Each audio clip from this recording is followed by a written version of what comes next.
Romans 7. Now, dear brothers and sisters, you who are familiar with the law, don't you know that the law applies only while the person is living? For example, when a woman marries, the law binds her to her husband as long as he is alive. But if he dies, the laws of marriage no longer apply to her. So while her husband is alive, she would be committing adultery if she married another man. But if her husband dies, she is free from that law and does not commit adultery when she remarries. So, my dear brothers and sisters, this is the point. You died to the power of the law when you died with Christ. And now you are united with the one who was raised from the dead. As a result, we can produce a harvest of good deeds for God. When we were controlled by our old nature, sinful desires were at work within us, and the law aroused these evil desires that produced a harvest of sinful deeds, resulting in death. But now we have been released from the law, for we died to it and are no longer captive to its power. Now we can serve God not in the old way of obeying the letter of the law, but in the new way of living in the Spirit. Well, then, am I suggesting that the law of God is sinful? Of course not. In fact, it was the law that showed me my sin. I would never have known that coveting is wrong if the law had not said you must not covet. But sin used this command to arouse all kinds of covetous desires within me.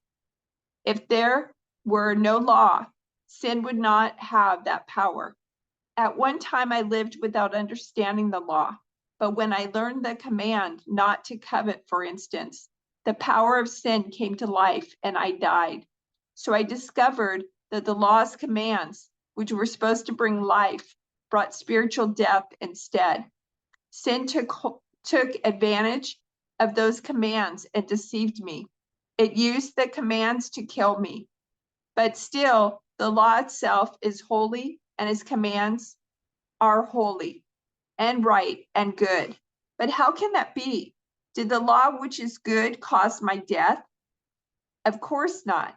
Sin used what was good to bring about my condemnation to death. So we can see how terrible sin really is. It uses God's good commands for its own evil purposes. So the trouble is not with the law, for it is spiritual and good. The trouble is with me, for I am all too human, a slave to sin.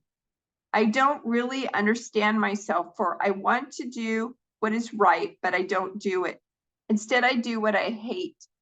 But if I know that what I am doing is wrong, this shows that I agree that the law is good. So I am not the one doing wrong. It is sin living in me that does it. And I know that nothing good lives in me, that is in my sinful nature. I want to do what is right, but I can't. I want to do what is good, but I don't. I don't want to do what is wrong, but I do it anyway. But if I do what I don't want to do, I am not really the one doing wrong. It is sin living in me that does it. I've discovered this principle of life, that when I do what is right, I inevitably do. When I want to do what is right, I inevitably do what is wrong. I love God's law with all my heart, but there is another power within me that is at war with my mind. This power makes me a slave to the sin that is still within me. Oh, what a miserable person I am. Who will free me from this life that is dominated by sin and death? Thank God, the answer is in Jesus Christ our Lord. So you see how it is. In my mind, I really want to obey God's law, but because of my sinful nature, I am a slave to sin.